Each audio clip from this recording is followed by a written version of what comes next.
Hello everybody, Vic here with the National Pokeball League. Joining me is my esteemed colleague Davefernape. Say hello, Dave.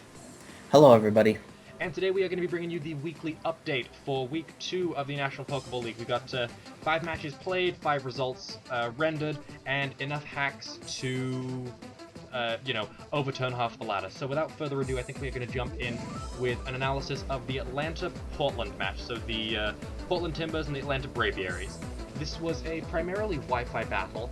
Well, this was a Wi-Fi battle, which means that Dave, who does not have a DS, is a little bit less able to comment. Although there is a video of it on Trev and Toji's channels.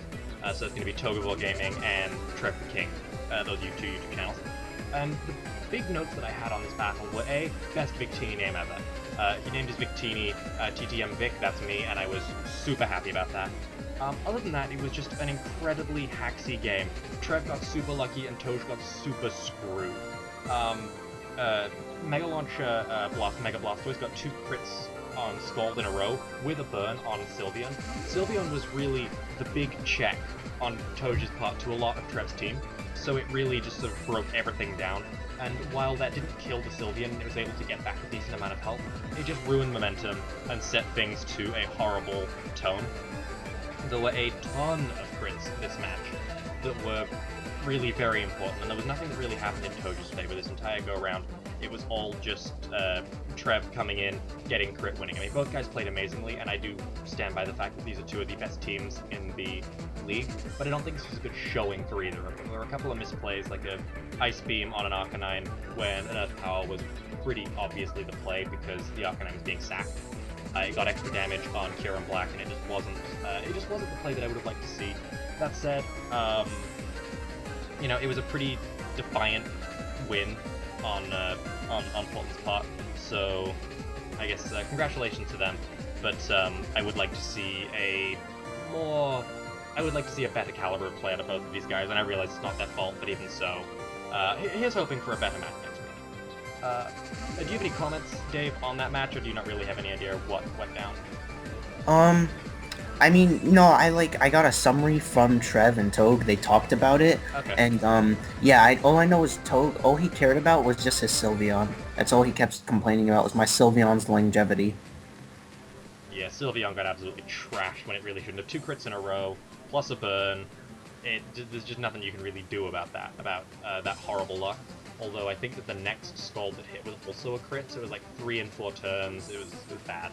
It was an interesting match for sure. Okay, second match for us to talk to is going to be the Toronto Raptors and the New England Patrats, which was Jolt and Boschius, however the hell you pronounce his name. So why don't you start us out here, Dave? Well, it was a good match. Bacchius definitely played a lot better than he played week 1. Even though he sort of got the same result, he still definitely played a lot better, even if his differential is -6. The only thing that I see that he keeps constantly doing is he has the best Pokemon, in my opinion, the best Mega. Not everybody thinks this, but I think Mega Lopunny is the best Mega in this format, and whenever he brought it in, and he Mega Evolves, he always goes for Fake Out turn 1 no matter what, which I don't think is the right play. Sometimes it's useful, just because you might not be able to kill a Pokemon, and especially before you actually get the Mega Evolution off, you do want that turn of you to actually get that speed, so that you're not slower than anything else.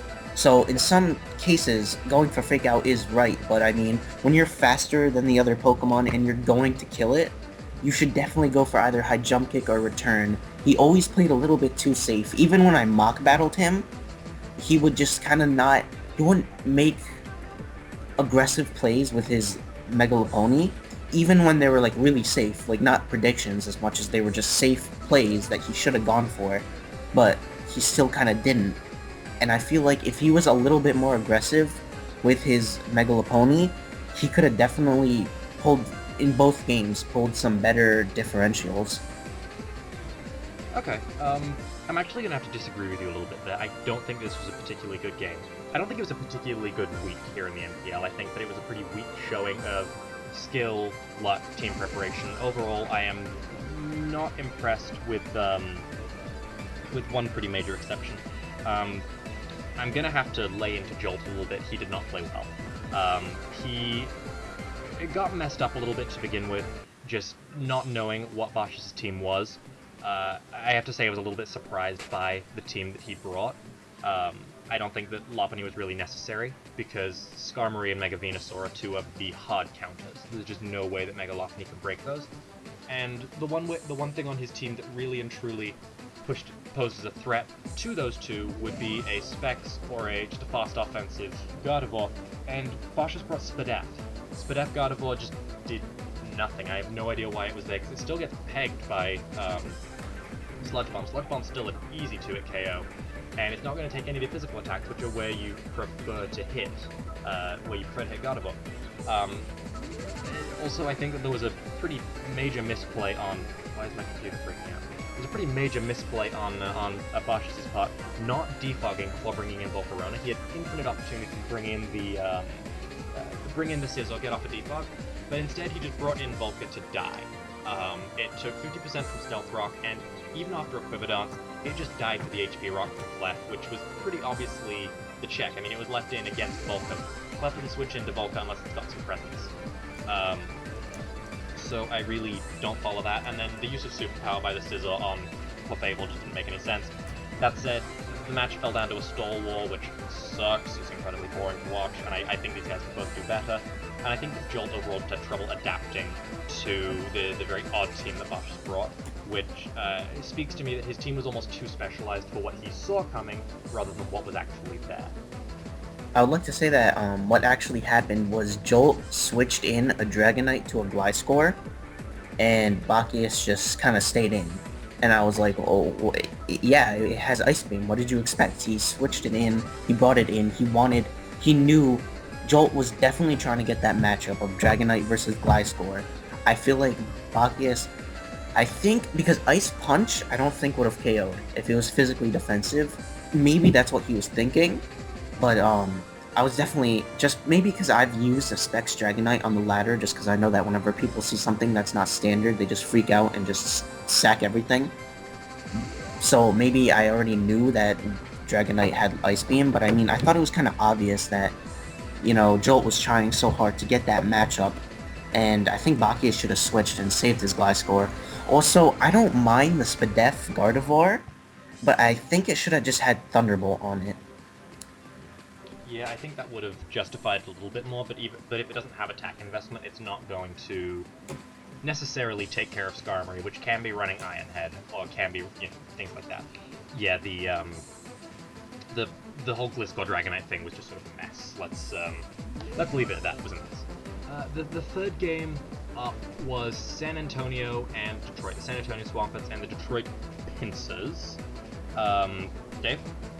Yeah, I kind of feel like Ashley, not that she didn't play well as much as she didn't maybe prepare well. I felt San Antonio prepared pretty well for the match, and Ashley kind of just brought 6 Pokemon and just hoped that they worked well together, which I'm not saying she didn't put any consideration into it, it's just I think that when she was counter-teaming, she was kind of looking at San Antonio's top 6 Pokemon, and not their entire roster.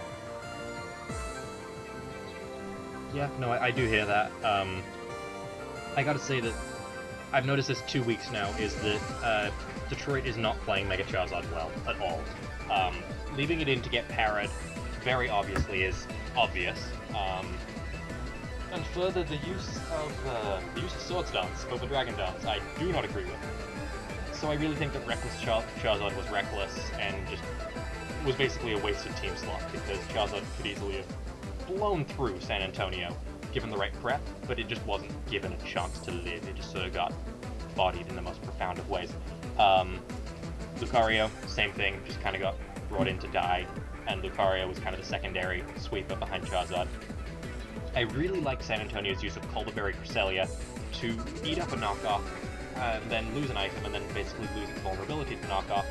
It then had impunity to set up Calm Minds, to get behind a sub, and just start bopping things, and it really did. Cress was outstanding this game. And, one thing that just disappointed me, I think that it actually had the wherewithal to maybe pull out at least not as devastating a loss as she received. This ended up being a 4-0. I think she could have pulled like a 2-0 with the last 2 monsters she had. She had, it was Mew and Slowbro, right? Into that battle? Mew? Yeah, Mew and Slowbro. That's, yeah. Pink fat things. Like, very, very fat things.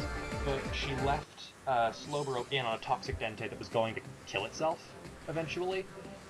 And she basically let Slowbro die, rather than using Regenerator to get its health back. She could have shuffled, gotten Slowbro back to full health, and just sort of roost spammed on the Mew to maybe get a couple extra kills, because even if she was going to lose, you have to protect your differential in this league because it is such a huge factor. Yeah, and I think it all goes down to just the way that she team built, because I was actually helping Dallas, the coach of San Antonio, team build against Detroit, and when we were looking at it, we were just like, how are we gonna win this? This is ridiculous. It's such a bad matchup. Whenever I made the team that Ashley, when I was pretending to be Ashley, using her mons to help Dallas try to like get into like the mindset, I kept like just beating him by like a ridiculous amount. He couldn't touch my Mega Charizard X. He couldn't, star me. Even if I brought star me, it would blow him back.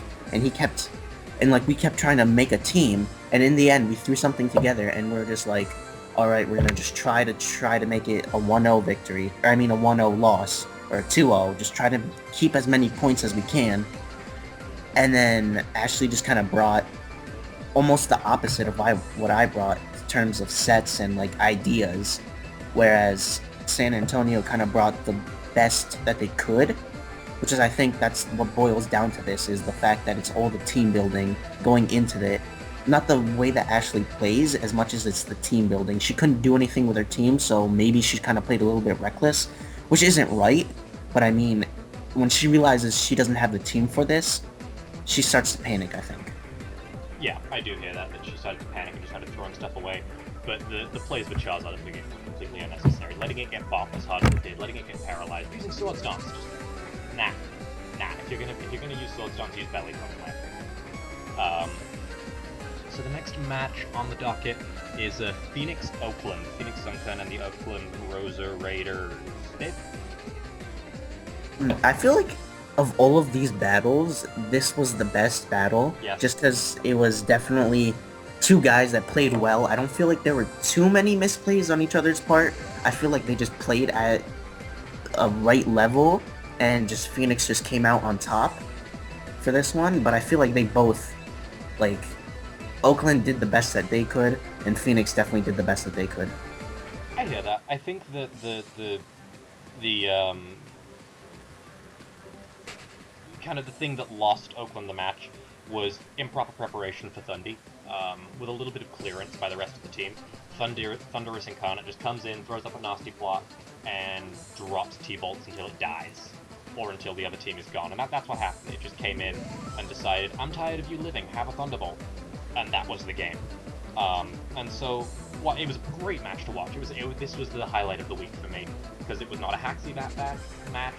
It was between two guys who both prepared well, and who both played well, and there were not misplays, aside from maybe like a weird substitute at turn 8. I don't know what that was all about. But just, preparation for Thunderous was minimal at best, and that just kind of got Oakland blown back by Phoenix. Yeah, he definitely did good, seeing that a Nasty Plot Thunderous can break through that team. So, that's, again, just two guys that played as best as they could, and it was so exciting to watch. Great to watch. And then the last match of the week was Green Bay Palkias and the New York Mitangs. So yeah, 6-0. It's sad to see something like that. If you didn't watch the battle, which I urge you guys to all watch all of these battles, but if you didn't get to see it, what happened was New York had the game in the bag. Well, maybe not the game in the bag, but like a good chance to win, where they had Altaria on the Slowbro. Altaria was out on the Slowbro, and it went for Cotton. Did I say? Oh, my bad. Snorlaaaaax, the big fat thing, right? Yeah, the very fat thing. Yeah, they're all too fat for me. That's racist. What? It's a joke, never mind. Snorlaaaaax, fat. Yeah, so Altaria went for Cotton Guard on the Snorlaaaaax, and the Snorlaaaaax revealed Heavy Slam. Now, I've done some calcs, and Heavy Slam would have done, after one Cotton Guard, maybe like 40%. So, it definitely wasn't a bad play by Green Bay to actually go for Heavy Slam, because if it was an offensive Altaria, that would have just blown it back. But, it was defensive, and it went for Cotton Guard, and the Heavy Slam did about 40%. That's what it was supposed to do, but it actually ended up critting it and just taking it down instantly without the Altaria being able to do anything else, which kind of stinks. But saying that it kind of cost him the match, I don't think that's true. Definitely it cost him at least 3 differential points, definitely, because I think what would have happened was, after the Heavy Slam, the first Heavy Slam, it does 40%, Altaria Cotton Guards again, then next Heavy Slam does about 20%, Altaria Roost stalls a little bit, and then eventually Green Bay is going to realize that they're not getting anything by going for Heavy Slam, so they'll start going for Body Slam to try to paralyze it. And so then it would just kind of be like a back and forth war, whether to see whether Altaria can kill it before Snorlaaaaax can crit it or try to paralyze it or anything. So it would have came down to maybe a crit eventually, but the fact that it came so soon before Snorlaaax kind of got weakened or died, it's unfortunate to see. You know, the match would have gone a little bit differently if it wasn't so instant the crit happens. I don't know that I agree that it was really a recoverable occurrence on New York's part. The crit from Snorlaaax is absolutely huge on the Heavy Slam. I mean, taking out Altaria, I think, kind of knocked New York out in a way, mostly because the preparation on New York's part for Hawlucha was bad. In a word, it was just terrible. To the point that once Hawlucha came in, once Hawlucha set up, it just sort of had its way with the team. It swept. Clean and simple, it just swept. And to be honest, Snorlaaax was not a big threat, so I get why it was able to do its thing. It was able to just come in, get a surprise, and bop. But I do think that the crit kind of sealed the game, because once Altaria was gone, there was nothing to easily deal with Hawlucha, especially because it was the sub-unburdened Sword Start set. One other thing I would like to note is that Green Bay's Snorlaaax has the best name ever. It was named after my dear friend Jolt, who is a very, very large man. I think that the one other thing... I mean, do you have any other notes on matches before we jump into that other thing? With Green Bay, New York, I also think maybe it wasn't the Snorlaaax that got lucky. I think it was more of actually the Suicune, when it kept going for Sleep Talk, not getting Scald to break Hawlucha's substitute. It kept getting Toxic, and I think that was actually more unlucky than the crit, because... Yeah, that was definitely very unlucky, but the thing is, if it had broken the sub, it could have just subbed back down, and the odds of getting Scald twice on Sleep Talk is only 1 in 3, or twice is 1 in 9. It's just not going to happen. Yeah, it was just kind of hard for New York to see, but I think Green Bay had a Specs Whimsicott in the back, so, you know, it's hard to say, has it really mattered? And it's something that we can just probably never know. Did it actually matter? What would have happened if that crit wasn't there? What if Suicune got a Scald a certain turn? You know, it's just one of those things, you never know what's gonna happen. You can't tell what would have happened if what happened didn't happen. So it's something like, you try to think about it so much, and then you just can't. Yeah, it's a lot of chasing yourself around. So the one other thing that we wanted to discuss in this video was there were 4 massive trades that went down this week. Wow, there was some weird stuff that got moved around, and I'm a little bit surprised by some of it, actually. And the 4 trades that happened were Portland and Atlanta traded Azumarill and Sylveon, respectively. Detroit and Portland traded Among Us and Celebi, respectively. Oakland and Seattle traded Donphan and T-Tar, respectively, and Oakland and the New York Metangs traded Roserade for Shaman. Yeah, and I think, obviously, the biggest one here was Azumarill for Sylveon. It was a little bit. I think Atlanta could have gotten a little bit better of a price for Azumarill. I think Sylveon, it's not as good as Azumarill, to be honest. I agree. I don't know, I feel like somebody else would have probably traded something even better for Azumarill.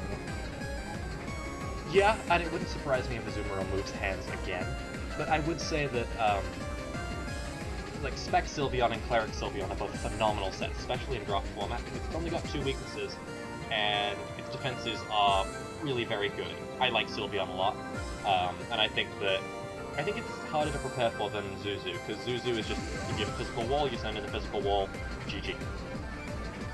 So while I do think this is a little bit of a silly trade, they were not, you know, evenly matched. We'll see. Yeah. I think it's just better for both teams, just because Atlanta, when you look at Atlanta's matchup and their actual team, they would never be able to use Azumarill. No. But Sylveon, I feel like, would get used a lot more, which is definitely why he made that trade.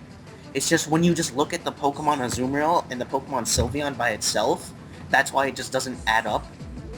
You know what I mean? Yeah, but I feel guess that's fair. In Atlanta's roster, I think Sylveon does have a spot, which is why Trev made the trade. And yeah, it was definitely the biggest trade, and a lot of people didn't want it to happen because they were like, oh, I don't want an Azumarill in my division. You know, they thought it would make Portland too overpowered. Yeah, but that said, I think that Portland are very give and take right now. They have a 1-1 record as it stands, and their loss was pretty bad, and their win was pretty close. So I mean, we're gonna have to see where this goes. The other trades were Detroit and Portland traded Amoonguss for Celebi, which is a pretty standard trade. They do similar things, just slightly different ways. Donphan and Tyranitar were traded between the Oakland Rosa Raiders and Seattle Seedras. Again, they do approximately the same thing. T-Tar is more offensively geared, a little bit more variable. Donphan has Rapid Spin, but they are both really solid leads, potentially anti-leads. And then Oakland did get Roserade, so that they officially have their namesake Mon on the team.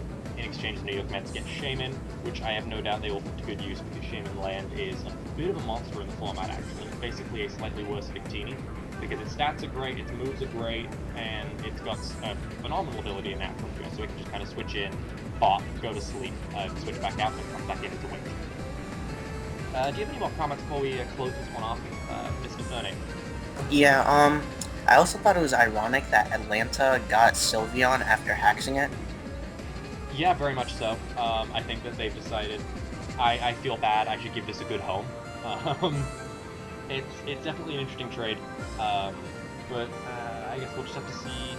What they do with it. And one last comment that I wanted to add was in the last video I said that Atlanta gave away their first round pick for a third round pick, as well as the Alamomola for the Jirachi. That was actually wrong. It's not the first round pick that they gave away, but the second round pick that they gave away. I apologize, but we don't have a transactions page, and that trade specifically, the draft part, is nowhere on our spreadsheet. And I even asked somebody that was part of the trade, which was Ashley, and they were like, first round pick, I think. So I'm sorry about that, but I don't know. There's nothing I could have done about that. I tried to get as much information as I could, and of course it was the wrong information. Yeah, mistakes happen with human. Okay, so this has been your weekly recap for Week 2 of the National Pokeball League Season 3. If you guys have questions, comments, concerns, thoughts, things that we missed, things that you would like us to do more of, please leave in the comments below. And other than that, I think we're done here. I am Vic, this is Davefernape, and we'll see you guys in the next video. Bye-bye! See you guys.